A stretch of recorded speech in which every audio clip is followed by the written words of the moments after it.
கட்சி ஒன்றிணைன்னு எல்லாருமே எதிர்பார்க்கறாங்க. ஆனா ஒரு சிலர் மட்டும் அதை விரும்பல. அது என்ன காரணம்? அவர்கள் தான் கேட்கணும். சுயநலம் தான். நான் ஏற்கனவே சொல்லிவிட்டேன். பேசிக் கொண்டு இருக்கிறார்கள். அதுதான் ரகசியம் என்று சொல்லியிருக்கேன். 2026 வந்தால் ஆட்சி அமைக்கணும் அப்படின்னு சொல்லி எடப்பாடி பழனிசாமி இருக்கிற அரசியல் கட்சிகள் தமிழகத்தில் இருக்கின்ற எல்லா பேருமே நாங்கள் தான் முதலமைச்சராக இருப்போம், நாங்கள் தான் ஆட்சி அமைக்க போறோம் சொல்லிட்டு இருக்காங்க. இது என்ன பேர் சொல்ல முடியும் சொல்லுங்க.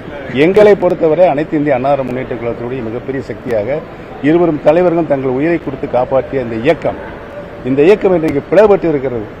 பிளவுபட்டு இருக்கின்ற இயக்கம் யாரும் அவருடைய தனிப்பட்ட ஈகோ விட்டுப்புட்டு உதவி கீழே போட்டுவிட்டு கட்சி நன்றாக இருக்க வேண்டும், மீண்டும் அன்முக அம்மாவுடைய ஆட்சி மலர வேண்டும் சொன்னால் இணைய வேண்டும் என்றுதான் எங்களுடைய கோரிக்கை. 6 மாதத்துக்கு வந்து ஓபிஎஸ் அமைதியா இருந்தா எந்த விமர்சனமும் ஏற்கனவே இது குறித்து மதுரையிலே நீண்ட விளக்கத்தை சொல்லிவிட்டேன். திரும்ப சொல்லி மீண்டும் ராஜன் செல்லப்பானே ஏதாவது சொல்லிட்டு இருப்பாரு. விமர்சனங்கள் தொடர்ந்து எது என் மீது விமர்சனமோ அல்லது வசைபாடுவர்கள் அவர்கள் நீண்ட கால் வாழட்டும் என்று தெரிவித்துக் கொள்கிறேன்.